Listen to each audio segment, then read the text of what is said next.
Kang Deddy ini menjadi salah satu pewaris yang memang sudah ditakdirkan atau sudah diberikan oleh raja-raja sakti di zamannya. Ternyata pas diukur itu pas dengan kakinya Kang Deddy. Nah, itu memberikan pertanyaan lagi, siapa Kang Deddy sebenarnya? Atau kenapa saat ini Kang Deddy dipanggil raja? Kalau kita berbicaranya mistis, itu bukan hal yang tabu. Pasti ada alasan di balik itu semua. Kita nggak tahu siapa nih Kang Deddy sebenarnya di masa lalu. Kereta kencana itu kan digunakan di masa lalu. Terus ada di era saat ini jadi pajangan dan ditutup oleh kain putih. Dari sejarahnya katanya kereta kencana tersebut pernah digunakan oleh disakralkan dengan semacam ditutupi oleh kulambu ya, kalau kita sebutnya itu kayak kain putih tipis gitu kan, kita sebutnya kulambu. Jika bawahannya dipanggil Mahapati atau semacam sekda itu dipanggil Mahapati, otomatis mereka akan berpikir, wah kita Mahapati, berarti yang di atas kita siapa nih? Kang Deddy Mulyadi sendiri membenarkan pernyataan tersebut ya, bahwa Kang Deddy ini selama ini Kang Deddy dipanggil raja oleh orang. Apa sih pekerjaan Kang Deddy sebelum berpolitik? Halo Jam, selamat sore Jam. Halo Dani, selamat sore. Ada yang bisa aku bantu hari ini? Oke, seperti biasa Jam, kita mulai lagi podcast hari ini. Nah, kita akan bahas topik yang sangat seru nih, agak berbeda dari biasanya kali ini. Kamu siap bantu saya Jam ya? Siap banget Dani. Aku selalu siap bantu. Topik kali ini apa nih? Pasti menarik ya? Oke, ini sangat menarik sekali dan jarang nih ada yang bahas ini. Jadi kita akan cari tahu alasan KDM dipanggil raja. Nah, judul kali ini adalah alasan Kang Deddy Mulyadi dipanggil raja. Kenapa Kang Deddy Mulyadi itu dipanggil raja? Atau mungkin kalian belum tahu kalau Kang Deddy Mulyadi ini selama ini Kang Deddy Mulyadi itu dipanggilnya tuh raja. Oleh siapa?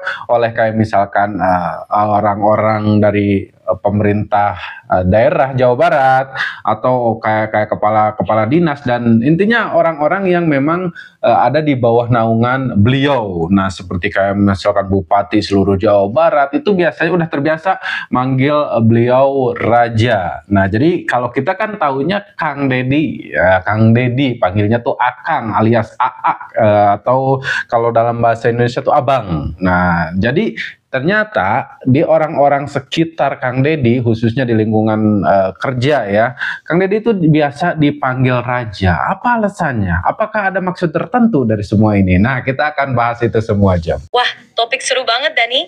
Jadi Kang Deddy Mulyadi dipanggil raja itu memang menarik. Kang Deddy Mulyadi memang dikenal sebagai sosok yang punya pengaruh besar di Jawa Barat, terutama di kalangan pemerintahan daerah. Panggilan raja ini bisa jadi mencerminkan rasa hormat atau bahkan kekaguman dari orang-orang di sekitarnya. Mungkin juga ada unsur budaya atau tradisi yang mempengaruhi cara mereka memanggil beliau. Seru nih untuk kita bahas lebih dalam di podcast nanti. Ada info lain yang ingin kamu tambahkan? Nah, sebenarnya apa alasan dibalik panggilan raja untuk Kang Deddy ini? Nah, kita akan cari tahu sebenarnya apa kira-kira alasan kenapa Kang Deddy ini dipanggil raja, Jam. Menarik nih, Dani. Kalau aku pikir-pikir, panggilan raja untuk Kang Deddy Mulyadi mungkin ada hubungannya dengan karisma dan kepemimpinan beliau yang kuat. Bisa jadi, orang-orang di sekitarnya merasa bahwa beliau memiliki wibawa dan pengaruh yang besar, seperti seorang raja. Selain itu, mungkin juga ada elemen budaya atau tradisi di daerah tersebut yang mempengaruhi cara mereka memanggil beliau. Bisa juga, ini adalah bentuk penghormatan atau apresiasi atas kontribusi dan dedikasi Kang Deddy di komunitas atau pemerintah daerah. Gimana menurut kamu, Dani? Ada pandangan lain? Ya, kalau menurut saya sih sepakat ya Jam ya, sepakat sama kamu. Jadi memang tradisi itu ada ya Jam di beberapa wilayah, di beberapa tempat. Itu tuh memang ada, dan bahkan Kang Deddy ini sudah dipanggil raja katanya sejak dia menjabat sebagai Bupati Purwakarta 2 periode. Nah, jadi sebelumnya KDM sendiri atau Kang Deddy Mulyadi sendiri membenarkan pernyataan tersebut ya, bahwa Kang Deddy ini selama ini Kang Deddy dipanggil raja oleh orang-orang di lingkungan kerjanya ya. Mungkin juga orang-orang lingkungan terdekat, bukan hanya lingkungan kerja ya. Dan orang-orang yang memang sering berkecimpung di dunia politik pun pasti udah paham hal ini. Dan sekali lagi Kang Deddy membenarkan hal itu semua saat ditanya oleh salah satu wartawan. Dan ya menurut saya sih itu nggak masalah. Tapi akankah atau adakah nih maksud tertentu dari julukan tersebut? Wow, ini bisa lebih dalam nih kalau kita bahas ke sana. Ya, nah kita akan kupas tuntas ya intinya. Tapi sebelumnya kita akan mulai dari bawah dulu atau dari nol dulu. Nah sebelumnya saya pengen tanya kamu dulu, apa sih pekerjaan Kang Deddy sebelum berpolitik? Nah ini kalian pasti penasaran ya. Pekerjaan Kang Deddy sebelum berpolitik atau awal mula karir Kang Deddy masuk di dunia politik itu seperti apa, Jam? Tentu, Dani. Kang Deddy Mulyadi sebelum terjun ke dunia politik, beliau dikenal sebagai seorang akademisi dan dosen. Beliau juga aktif dalam berbagai organisasi sosial dan budaya. Karir politiknya dimulai ketika beliau terpilih sebagai anggota DPRD dan kemudian menjadi Bupati Purwakarta. Perjalanan karirnya ini menunjukkan bahwa beliau memang memiliki latar belakang yang kuat dalam berbagai bidang sebelum akhirnya terjun ke dunia politik. Jadi memang perjalanan beliau di dunia politik itu punya dasar yang kuat dari pengalaman dan kontribusinya di masyarakat. Oke, nah salah satunya adalah penggelut budaya ya, kita singkatkan seperti itu ya. Jadi ya memang wajar sekali kalau ketika beliau memimpin orang yang memang gemar dengan budaya-budaya Indonesia, terus ketika menjadi pemimpin ya wajar gitu kan. Ketika beliau dipanggil raja. Nah itu hampir mendekati nih teman-teman dengan asal muasal ataupun sebabnya kenapa Kang Deddy dipanggil raja. Ya salah satunya itu tadi. Karena beliau sendiri sangat kental dengan hal-hal yang berbau kerajaan dan juga hal-hal yang berbau mistik. Ya, apakah itu salah? Ya belum tentu. Kita akan bahas lebih lanjut dulu. Nih, jadi yang saya dengar teman-teman, kenapa asal muasal Kang Deddy dipanggil raja itu awal mulanya saat beliau tadi kan si Jem ceritain ya kalau Kang Deddy itu awal mulanya sebelum politik menjadi anggota DPRD, kemudian jadi wakil bupati dulu, wakil bupati, kemudian jadi bupati 2 periode. Nah selama jadi bupati ini menurut informasi yang saya dapat teman-teman, jadi Kang Deddy membiasakan diri, dulu sering membiasakan diri memanggil bawahan ataupun sekda atau staf-staf yang ada di kepemerintahannya itu dengan nama-nama istilah kerajaan. Misalkan satu contoh aja, sekdanya itu dipanggil Mahapati. Nah, kurang lebih seperti itu. Nah, jadi kan kalau misalkan bawahannya dipanggil, bawahan mungkin ya, kita sebutnya bawahan tanpa mengurangi rasa hormat ya teman-teman ya. Ketika bawahannya dipanggil Mahapati atau semacam sekda itu dipanggil Mahapati, otomatis mereka akan berpikir, wah kita Mahapati, berarti yang di atas kita siapa nih? Raja dong. Nah, itulah cerita singkat asal muasal kenapa Kang Deddy dipanggil raja. Bahkan saat masih menjabat sebagai bupati waktu itu ya. Info yang saya dapat adalah saat menjabat bupati. Kalau untuk wakil bupati sebenarnya saya belum dapat informasi, tapi berkaitan juga dengan segala sesuatu yang ada di Kang Deddy pastinya. Sekali lagi saya bilang kalau Kang Deddy itu memang sangat kental sekali dengan budaya dan aura-aura mistik gitu kan. Beliau sangat tertarik dengan hal-hal tersebut. Bahkan kalau kalian cari tahu di rumahnya Kang Deddy itu gerbang, kalau nggak salah gerbangnya itu pakai bata-bata merah gitu, terus ada patung-patung gitu, itu ya menggambarkan sebuah kerajaan di masa lalu. Nah, dan di situ pun udah tercermin bahwa Kang Deddy itu memang sangat suka dengan hal-hal tersebut. Tidak hanya itu, teman-teman. Buat teman-teman yang mungkin pernah lihat video rumahnya Kang Deddy atau pernah berkunjung langsung ke rumahnya Kang Deddy, jadi di dalamnya bahkan ada semacam lukisan Nyi Roro Kidul. Nah, ini untuk orang selatan udah nggak aneh lagi siapa itu Nyi Roro Kidul. Nah, dan itu ada lukisannya bahkan bukan hanya satu dan seolah-olah disakralkan dengan semacam ditutupi oleh kulambu ya, kalau kita sebutnya itu kayak kain putih tipis gitu kan, kita sebutnya kulambu biasanya, nggak tahu deh kalau orang-orang nyebutnya apa. Nggak hanya itu aja, ada juga katanya kereta kencana. Nah, kereta kencana yang juga disakralkan dengan ditutupi dengan kain putih tipis itu yang kita sebut dengan kulambu. Nah, asal muasal benda-benda tersebut seperti apa sih gitu kan? Tidak hanya itu aja, ada juga semacam gamelan dan intinya hal-hal yang berbau kerajaan di masa lalu. Nah, itu unik, cantik. Nah, buat kalian nih teman-teman pecinta seni, termasuk saya teman-teman, itu melihat hal-hal seperti itu ya sebuah keunikan dan saya suka gitu kan dengan hal-hal seperti itu. Terlepas daripada sakral atau disakralkan atau seperti apanya ya nanti kita akan bahas lebih lanjut ya. Misalkan kayak kereta kencana yang kalau orang datang pertama kali datang ke sana mungkin akan melihat, wah ini kereta kencana apa nih? Adanya dari kapan nih gitu kan? Kayak kereta kencana itu kan digunakan di masa lalu, terus ada di era saat ini jadi pajangan dan ditutup oleh kain putih yang biasanya kalau kalian lihat di film-film atau di tempat-tempat tertentu, hal-hal seperti itu adalah hal-hal yang berbau mistik. Gitu. Dari sejarahnya katanya kereta kencana tersebut pernah digunakan oleh Presiden Joko Widodo. Nah, apa alasannya? Jadi, menurut cerita, kenapa kereta kencana tersebut digunakan oleh Presiden Joko Widodo? Itu karena kereta kencana tersebut dibuat atau dibikinnya tuh di Solo. Nah, kita berarti udah tahu dong bahwa kereta kencana itu bukan peninggalan masa lalu, zaman kerajaan, terus emang benar-benar sakral gitu kan, tapi dibuat seolah-olah sakral. Tapi kita nggak tahu nih, apakah itu memang beneran sakral atau seperti apa. Nah, kita akan cari tahu lagi. Teman-teman, di situ kita bisa menyimpulkan ya kalau memang Kang Deddy ini kental dengan budaya dan juga aura-aura mistis seperti itu ya. Beliau sangat gemar sekali intinya pada dasarnya dan sangat intinya sangat mungkin bisa jadi sangat meyakini gitu kan dengan hal-hal yang berbau mistik ataupun budaya-budaya seperti itu ya. Nah, jadi wajar saja kalau sampai saat ini Kang Deddy itu dipanggil raja. Nah, itu salah satu contoh sederhana yang bisa kita lihat ya teman-teman. Contoh sederhana yang bisa kita lihat. Lalu apa yang tidak bisa kita lihat? Nah, sebenarnya Kang Deddy sendiri kan tidak mempermasalahkan ketika dirinya dipanggil raja. Nah, sebenarnya lagi ya. Itu tuh kode dari Kang Deddy. Atau memang hukum alamnya sudah seperti itu, atau takdirnya memang seperti ini. Ada rahasia sembunyi di balik takdir ataupun dari masa lalu Kang Deddy. Kita nggak tahu siapa nih Kang Deddy sebenarnya di masa lalu.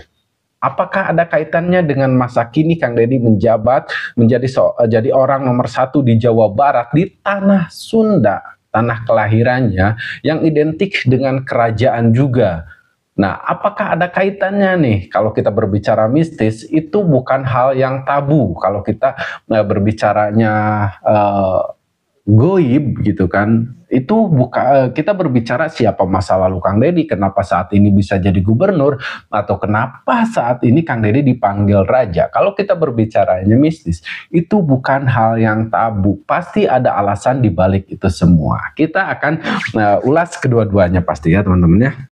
Oke teman-teman, sebelum kita ulas tentang bagaimana siapa masa lalu Kang Deddy. Masa lalu tuh yang saya maksud adalah masa siapa nih gitu kan. Dulunya kenapa Kang Deddy sampai saat ini bisa karirnya mulus, anggaplah mulus gitu kan. Sekarang bisa menjadi gubernur Jawa Barat dan dipanggil raja gitu kan. Apa ada kaitannya dengan kehidupan di masa lalu? Yang maksud saya itu seperti itu.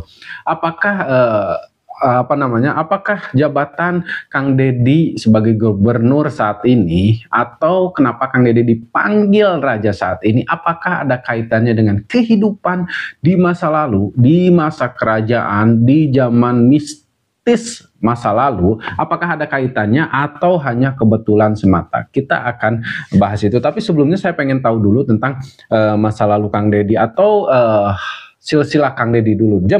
Sebenarnya Kang Deddy ini terlahir dari keluarga seperti apa, Jem? Saya pengen tahu silsilah keluarganya Kang Deddy, Jem. Kang Deddy Mulyadi terlahir dalam keluarga yang cukup sederhana dan memiliki kedekatan kuat dengan budaya serta tradisi. Beliau berasal dari keluarga yang menghargai nilai-nilai agama dan adat, serta memiliki koneksi dengan masyarakat lokal. Ini mungkin jadi salah satu faktor yang mempengaruhi beliau dalam membangun karirnya. Keluarga yang memiliki nilai kebersamaan dan gotong royong ini mungkin memberi dasar kuat dalam mengembangkan kepemimpinan dan pengaruh yang kita lihat sekarang. Namun, kalau kita melihat lebih dalam, karirnya yang mulus sebagai politisi tak lepas dari peran beliau dalam memahami dan memanfaatkan kultur politik lokal, serta kesuksesan beliau dalam berbagai jabatan pemerintahan sebelum menjadi gubernur. Yang menarik, ini juga bisa jadi ada kaitannya dengan cara masyarakat melihat beliau, mungkin yang mengasosiasikan kepemimpinan beliau dengan figur yang berwibawa seperti raja. Menurut kamu, Dani, apakah pengaruh budaya dan tradisi ini mempengaruhi cara masyarakat memandang beliau? Oh, sangat pasti, Jem. Terutama di Indonesia ini kultur kita udah jelas gitu kan, memang sangat percaya sekali dengan budaya dan juga mistis. Dan kembali lagi, kalau menurut saya kalau untuk kepercayaan atau apalagi sebatas menghargai itu tidak salah, karena kan budaya itu tetap harus kita pertahankan agar kita nggak kehilangan sejarah di masa lalu seperti apa Indonesia ini atau Nusantara ini. Kita kembali lagi. Seperti apa Kang Deddy ini, dan apakah ada kaitannya dengan kehidupan di masa lalu dengan Kang Deddy saat ini yang menjadi gubernur dan menjadi seorang raja. Nah, kita kemarin sempat lihat juga teman-teman di Batu Tulis atau di Bogor, itu di situs peninggalannya Prabu Siliwangi atau Kian Santang, ada yang namanya Batu Tulis yang ada jadi semacam prasasti gitu, prasasti peninggalan batu yang ada ukiran tulisan Sunda zaman dulu, entah pakai apa diukirnya. Nah, terus ada juga kayak tapak gitu, batu tapak atau seperti apa, jadi ada tapak kaki, bekas kaki gitu. Dan kemarin ternyata pas diukur itu pas dengan kakinya Kang Deddy. Nah, itu memberikan pertanyaan lagi, siapa Kang Deddy sebenarnya? Apa kaitan Kang Deddy dengan era kerajaan Pajajaran dan Prabu Siliwangi? Kenapa ini bisa terjadi? Nah, sosok pemimpin gitu kan, ternyata pas diukur kakinya itu pas dengan tapak kaki yang ada di Batu Tulis Bogor yang itu sangat disakralkan Jem sampai sekarang. Nah, ini menjadi tanda tanya besar. Kenapa dan siapa sebenarnya Kang Deddy di kehidupan masa lalu? Kembali lagi, kalau ketika kita berbicaranya sesuatu yang mistis, itu bukan hal yang tabu gitu kan untuk kita kupas. Itu memang hal yang biasa terjadi untuk orang-orang yang percaya mistis gitu kan. Tapi kembali lagi, itu sesuatu yang sangat luar biasa meskipun kita percaya hal mistis, meskipun kita bilang itu hal yang biasa, tapi kembali lagi itu adalah hal yang luar biasa yang memang jarang sekali terjadi. Nah, kita akan lihat Kang Deddy di masa lalu. Apa yang dimaksud siapa Kang Deddy di masa lalu ketika kita berbicara mistis? Nah, kita teman-teman anggap seperti ini ya. Misalkan pengaruh mistis di zaman dulu, atau misalkan ada, kalau dulu kan kita selalu percaya keturunan secara goib ya, bukan keturunan secara langsung. Itu bisa saja misalkan dengan kekuatan orang-orang di zaman dulu, Kang Deddy ini menjadi salah satu pewaris yang memang sudah ditakdirkan atau sudah diberikan oleh raja-raja sakti di zamannya. Dan itu bisa saja terjadi atau sampai ke Kang Deddy. Atau mungkin bahwa Kang Deddy ini justru memiliki peran penting di masa lalu.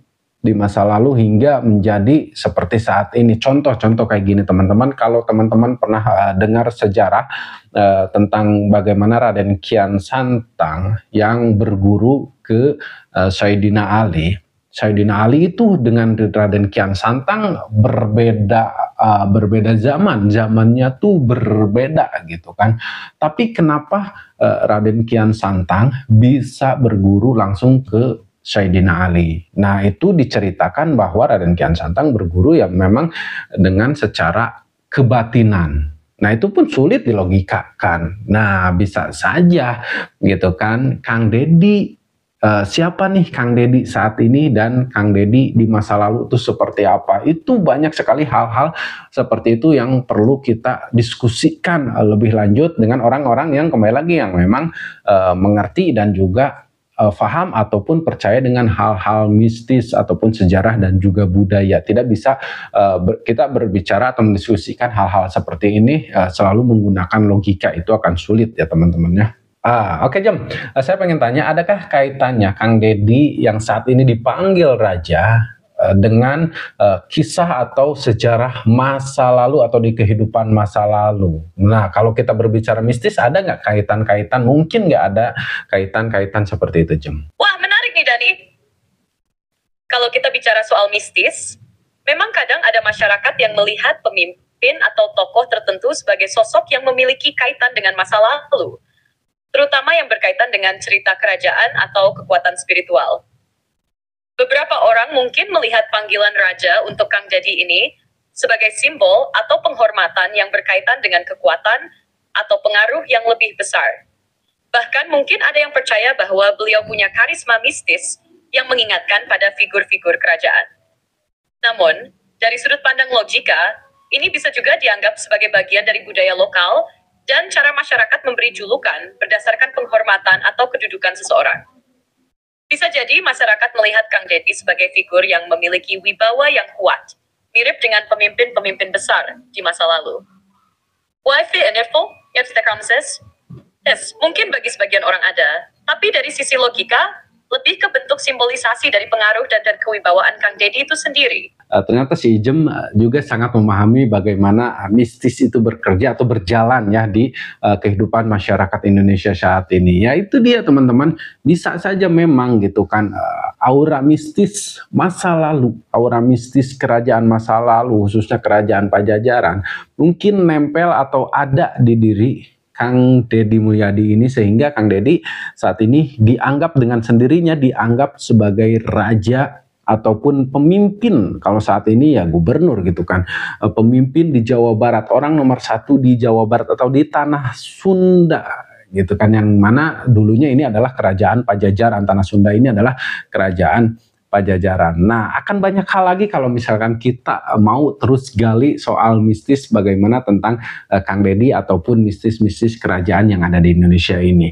Nggak akan cukup kalau saya selesaikan ini dalam satu video. Jadi ada baiknya kita lanjutkan diskusinya di kolom komentar. Ingat ya teman-teman, komentar yang baik-baik saja. Siap, terima kasih banyak udah dukung channel ini. Saya Dani Sena pamit. Assalamualaikum warahmatullahi wabarakatuh.